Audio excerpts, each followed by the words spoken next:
Share Your Strength, told by Bill Shore. Battles are won or lost, and the future is decided inside one room. In a presidential campaign, it's called the War Room. In the White House, it's called the Situation Room. At Boston City Hospital's Growth and Nutrition Clinic, the doctors call it what it is, a coat room. It's the only place they could find. But don't let the name fool you. The work done here is often a matter of life or death. This is where Dr. Deborah Frank and her team, a doctor, a social worker, a nutritionist, a community worker, and a psychologist, meet every Wednesday. They ask themselves what can be done for Boston's malnourished babies, born into the poorest of families. Every day, Dr. Frank and this dedicated team face medical problems that medicine can't cure. They look for symptoms, not with a stethoscope, but by examining a family's lifestyle, parent-child dynamics, and household budgets. From this coat room, Dr. Frank has helped nourish at-risk babies for nearly 2 decades. She and her team sit on lopsided swivel chairs, crowded around a small table, reviewing cases and choosing strategies.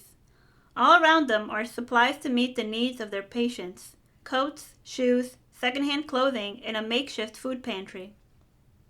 Today, the team is working on a case that has everyone stumped. Rosie Smith, 26 months old, has not gained an ounce in 4 months. The doctors classify her as failing to thrive. With her height and weight far below normal for her age, the tiny girl faces the likelihood of lifelong health problems and learning difficulties. Rosie's worried parents insist that they always give her enough food, even though their income is below the federal poverty line.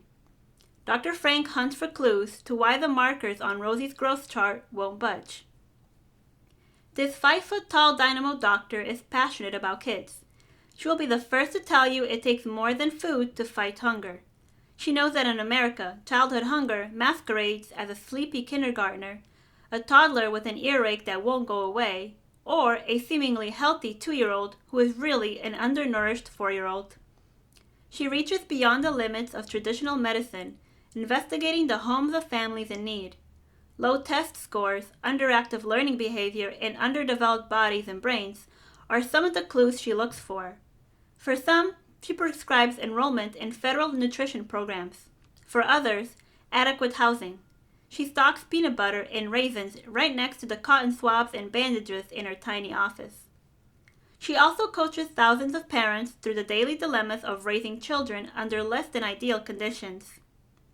Many parents must make painful choices: heating their homes or eating, giving an infant all the milk or watering it down so the other kids get some, filling growling tummies with water until the next meal, or distracting the kids until the hunger passes. Dr. Frank must be doing something right. 85% of the children from her clinic have reversed their malnutrition and are growing normally. Back in the coat room, Dr. Frank has a winning idea. She shouts out, "A high chair! Do Rosie's parents have a high chair?" That was it.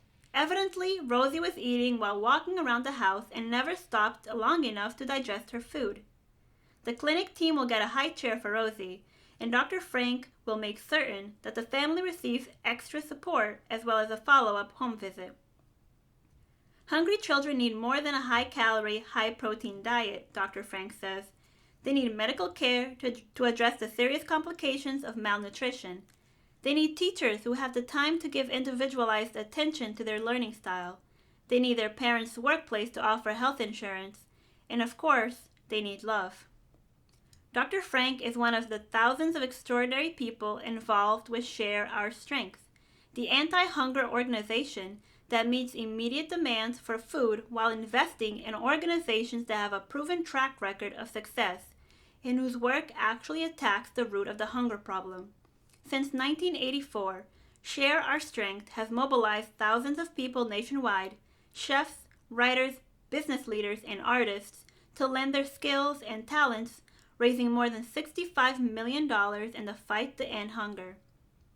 Through unique partnerships with American Express, Tyson Foods Incorporated, and other corporations, Share Our Strength is able to help people like Dr. Frank and her team bring kids like Rosie back to health.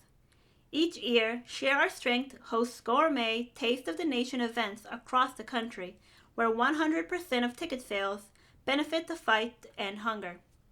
Tyson Foods has donated millions of pounds of their products to food banks across the country. Share Our Strength measures its success not by the number of meals they've served, but by the families they've learned to help along the way. Families like Rosie's, who no longer go to a food pantry at the end of the month. With a healthy start in life, Rosie takes her rambling spirit into a brighter future. Her strength will help her learn better and live better, and help the world thrive. There's a country at the end of the world where no child is born, but to outlive the moon. William Butler Yeats. Buy extra food, volunteer, and encourage your favorite restaurant to donate excess food to your local food bank. Donate to national and local organizations fighting to end hunger. Educate yourself on the issues of hunger and poverty so that you can take action. To learn more about how you can make a difference in the fight to end hunger, call 800-969-4767 or visit www.strength.org.